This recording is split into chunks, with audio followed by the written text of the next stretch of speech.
Thank you, Ingvild, and to the distinguished Nobel Peace laureates and to our audience here and online. So before we begin, I've been told by my partner that I have a terrible pronunciation of Nordic names. So former Prime Minister Stefan Löfven. Very good. State Secretary Eivind Petersson. Thank you for not only just being with us today, but also forgiving me for my pronunciation. Before we dive in, I just want to take a moment to talk about the context we find ourselves in. I'm not being hyperbolic when I say that we are the critical juncture in global affairs, and I know these type of terms get thrown around a lot, unprecedented, unlike any other time before. But the fact is, the system of global norms and institutions built after the Second World War seems to be crumbling before our very eyes, with a series of crises happening at the same time. Think of the UN Charter, particularly its protection of state sovereignty being torn apart by Russia invading Ukraine. We have the UN Security Council being completely paralyzed.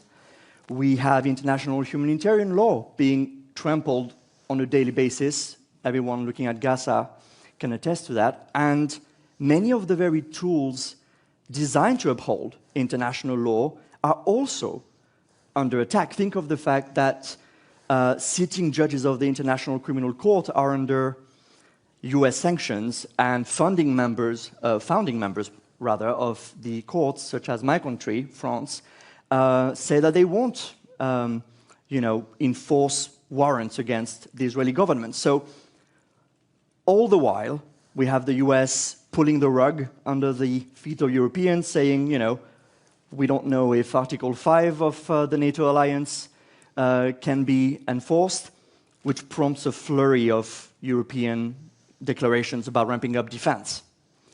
It's a lot, and people are afraid.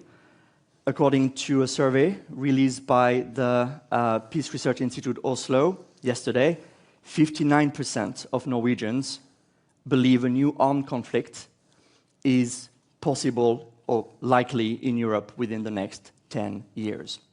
And in the midst of all this crisis, we have, of course, Nihon Hidankyo, the winners of the Nobel Peace Prize last year, who are not just telling us that nuclear weapons shouldn't exist anymore, but they're also telling us that the international system of legal norms and mutual obligations, they matter as well.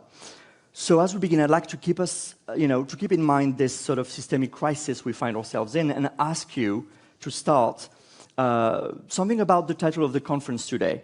Can we avoid a nuclear arms race? So to you, Mr. Löfven, first, aren't we already in one? And what's your assessment of the moment we're in? Well, it's obvious also by your own description that the world is in a very bad place right now. So we have to be honest and admit that, because that's the only way for us to get out of it. We need to change direction and be honest first. We've had during a few decades now a globalization with changed technology, big companies being able to produce all over the world, the flow of capital grown. That has increased inequality in the world. And over years now, the discontent from people of this is emerging and growing. That led to also, one of the things it led to was a growing nationalism. Mm-hmm. So that is what we see today. It's a make America great again. It's our country is the best, and our country, our region. And it doesn't work in a world where we have so many challenges, as you described, that need global cooperation. So that is the bad side. But we have to start looking at the more bright side. It is a fact that last September, the UN General Assembly decided on a pact for the future, because the countries, the member states of the United Nations understand that we have to change direction, we have to do something. So there is an awareness, anyhow.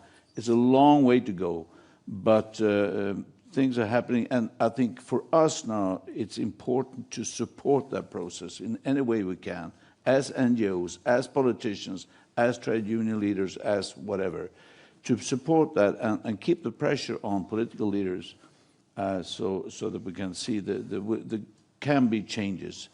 The conference in Seville now in beginning of July on the financing for development was a very, very important step forward, because we need to make sure that we have the finances that are required to do what we want to do. So things are starting to happen. I would love to concentrate even more on the possibilities, because we cannot let this be a normal situation that we're in today. We cannot stand there. We have to say, this is not good, we have to change, we can do it. State Secretary, same question to you. From your vantage point in the Norwegian government, how do you view the current international moment we're in? Well, for sure, the list of problems and challenges is indeed long. Let me, though, on behalf of the host government, so to speak, just acknowledge as well our hosts, but also the solemn occasion as we meet them in on the exactly to the day on the 80th anniversary of the Hiroshima bombing. The list of problems and challenges is long. I'm part of the government. A couple of months ago, we drafted and published Norway's first ever national security strategy. And the starting point of that national security strategy is the simple observation that Norway, our country, now finds ourselves in the most serious security environment since the end of the Second World War. There are several trends pointing in the wrong direction behind that overall observation. One of them is, of course, the increased threat of nuclear proliferation and the weakening of what has been referred to already today as the nuclear taboo. Still, while the list of problems is long, we must not lose hope. There's still possible to change the trend we're on, and without being over-optimistic, there are some promising signs among what is admittedly overall a dark picture. While the whole architecture, the web of agreements, conventions that we have built to sort of cement this nuclear taboo, that is indeed now under serious threat. Countries are undermining, they are withdrawing these agreements. But there are just one small possible positive example. What has happened now from the declared nuclear weapon states when it comes to the use of artificial intelligence and nuclear weapons.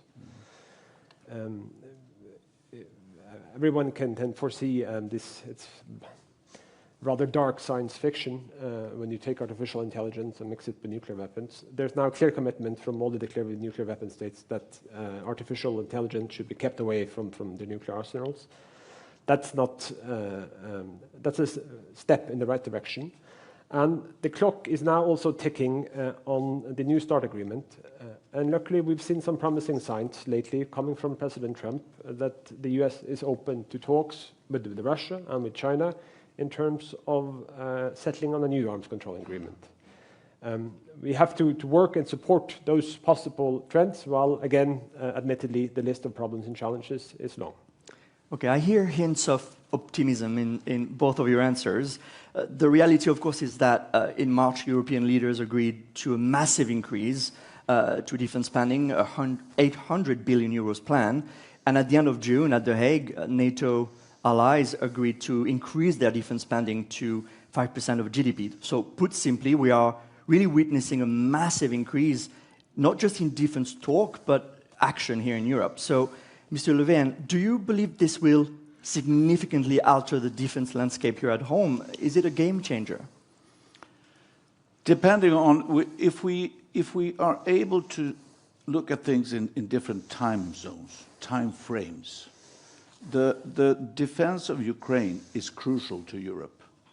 And the saying that peace is not only the absence of war, peace is more. So we cannot let Russia win this war. Therefore, right here and now, we need to do what we do to make sure that we can defend Ukraine and also ourselves.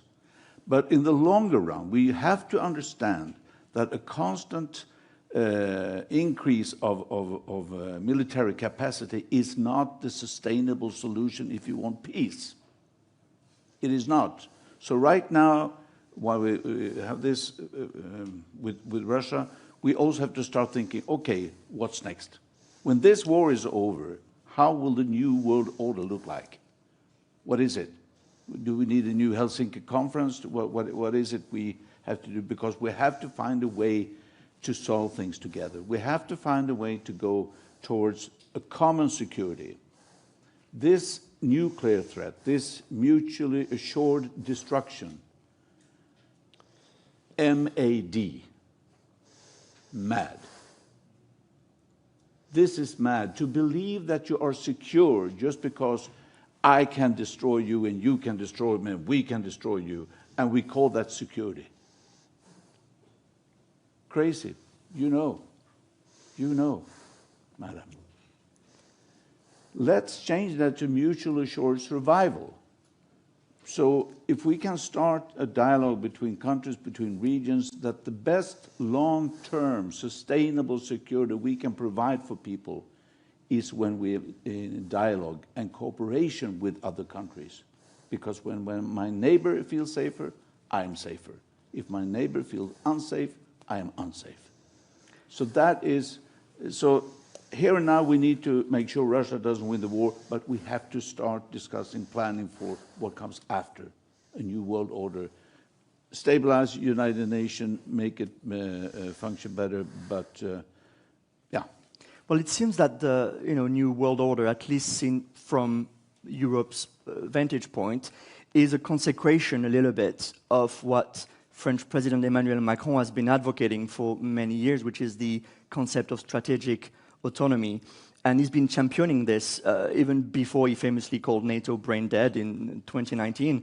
And there's been even talks in recent months of potentially looking at a French nuclear umbrella in Europe among some circles. So, State Secretary, to you, is there consensus in Europe today around this concept of strategic autonomy?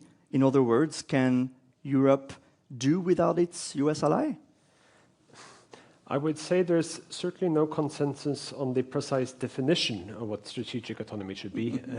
Thereby, it's troubling to also say that there's a necessary consensus on this concept. However, there's a clear acknowledgement across European capitals and governments that Europe needs to step up and take more responsibility for our own security. That was made evident, of course, with the NATO summit earlier this summer. My government, Norway, we pose no threat to anyone. NATO does not pose any threat to anyone, but we will defend ourselves. NATO is a defensive alliance. And it's the clear realization that Europe needs to do more. This has less to do with the current US president than many think. This has been the message on repeat coming from across the Atlantic now for decades. It's a realization of the times we find ourselves in. Russia is our neighbor too, and it's still conducting a brutal war of aggression against another neighboring country that has consequences for our own security, and we need to step up and do more. Still, I think I would take issue somewhat with part of your introduction when it comes to the status of Article 5. Yes, there's been a turbulent few months with the new US administration, but I remain confident in the US's commitment to Article 5. Many things have happened, but there's actually no reason in their actual statements, neither in their actions, even more important, to draw that conclusion.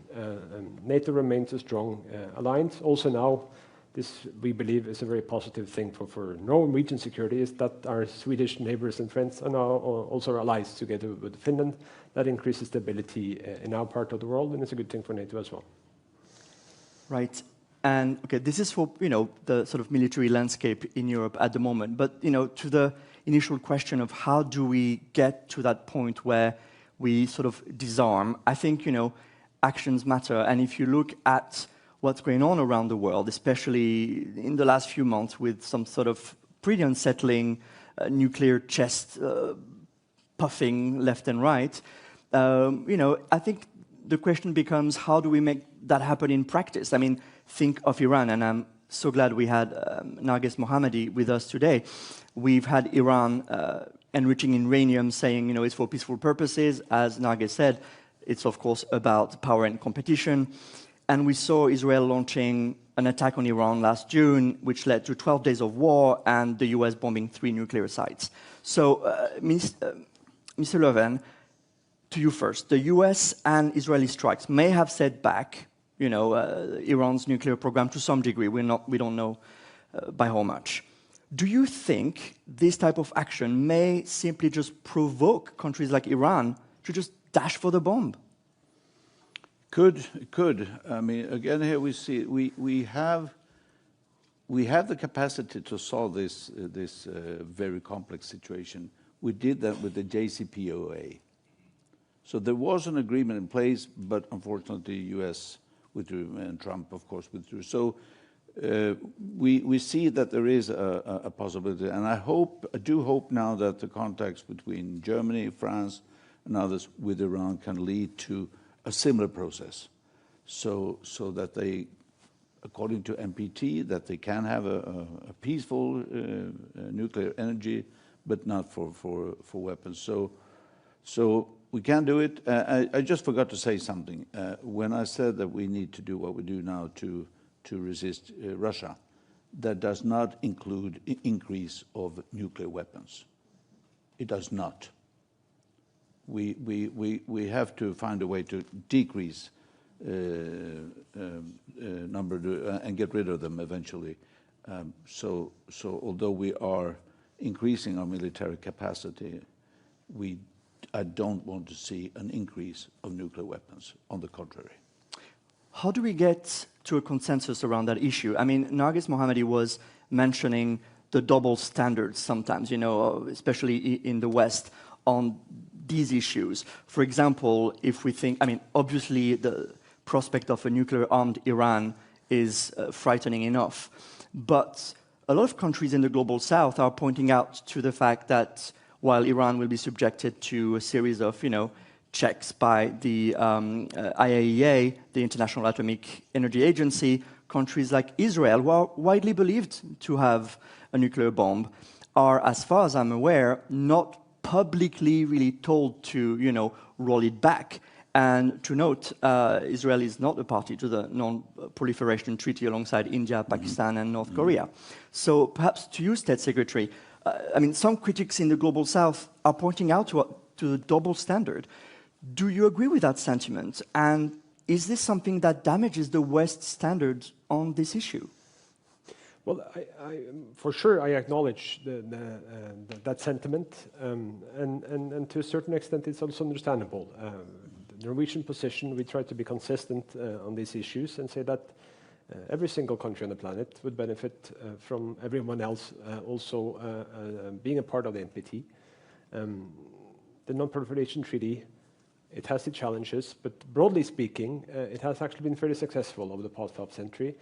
Bearing in mind that there have been scenarios of nuclear-armed countries being a much larger group than what we do in fact have. Yes, it's maybe over-optimistic again to say that it could have been even worse, but nonetheless, it has been fairly successful in actually keeping things fairly stable. History does not repeat itself, but it rhymes sometimes. We have to keep in mind as well that the number of nuclear warheads on this planet were much, much larger back in the 1970s. That was during the Cold War. Still, and there was most certainly an arms race going on, a nuclear arms race even, still the Soviet Union and the United States back then found a way to enter on a path of diplomacy, of negotiations, a series of agreements that managed to reduce the nuclear stockpiles. It has happened before, it can happen again. There are some promising signs now with the New START, but I acknowledge again that part of the picture now is that then we had two major superpowers. Now China is, of course, on the stage as well, massively increasing their nuclear stockpiles, and having possible negotiations among three parties is tremendously more complicated than just with two. Nonetheless, apparently the political will is there, and that would be the benefit for everyone if we're made to make progress in that regard. I believe we are running out of time. We had a shorter session. Yeah. Prime Minister Löfven, former Prime Minister Mr. Löfven, and State Secretary, thank you both. I'd like to invite now Sri Srinivasan, who will be handling questions from the audience here and online. Swede, the floor is yours. Thank you very much. Wonderful session. Please give them a hand. We have thousands of people watching from around the world, including in Iran and other places, and we have many questions coming in, so just one question to each of our speakers. Mr. Former Prime Minister, we have multiple questions about the United Nations from Richard Jordan, from Aminu Razak, asking, what is the role for the United Nations? If you can give us some concrete ideas that we can use to look forward. I think it basically is the same as when it was founded, but it can't work the way it did when it was founded. But to keep the dialogue between nations, to make sure that we have a forum where we can meet and discuss and find solutions and avoid wars, of course, that is the basic. But the United Nations need to, and that's the member states' responsibility. We have to acknowledge and remind ourselves, it's not UN, the scrape in New York, it's the member states who decides if this organization will work well or not. But I'm convinced that we need United Nations, and as I said, with the review and the Pact for the Future, we have a chance for a new start. But we have to be there as the people, to be there and support that and put the pressure on leaders, say, hey, what are you delivering? We took a decision in the General Assembly, what are you delivering? On a scale of 1 to 10, how optimistic are you? 7. That's pretty good, right? 7, I think we'll take that. Mr. Petersson, a question for you. Do you believe nuclear weapons create more security or more threats? And what do you think about the message from the survivors talking about the effects of the nuclear weapons? A nuclear war can never be won and must therefore never be fought. I mean, it's luckily a statement that also all the permanent 5 members of the UN Security Council have subscribed to. It's true, and it's an important fact. It's also an unfortunate reality that nuclear weapons technology, they exist in the world and it cannot be de-invented, but there's still very many things we can do in terms of reducing the stockpiles, rebuilding and further expanding the taboo, and that we must continue to do that because, I mean, it's an interesting coincidence that the acronym MAD also has a certain political meaning as well. Yes, and we were saying we don't want destruction, we want survival, right, as a thing. Ms. Petersson, how did you react to the news about the United States saying they're going to have a nuclear reactor on the moon? I had to double check.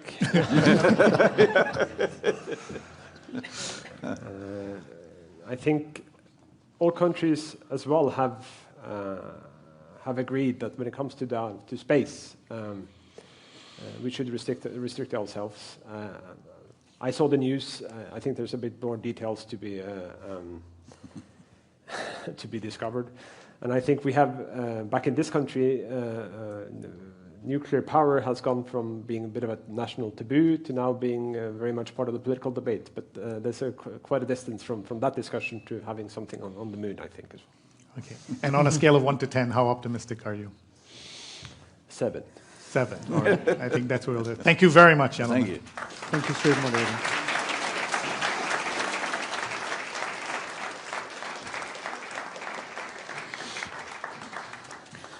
Thank you so much to Stefan Löfven, Eivind Petersson, and Arnaud Siad. So we're now heading for the break. We'll have a 30 minutes break. So that's for the people here in Oslo. Everyone else who's watching online, please stay tuned. We're going to go outside into the festival, and you're going to meet some of the folks who are putting together a fabulous program there. And in addition to that, we'll have some films from Japan. And we're going to start by showing you a film from the Peace Boat, which is traveling around the world with a message of peace that we all need to hear. Thank you. And here from the main stage, we will be back at 3 o'clock. See you then.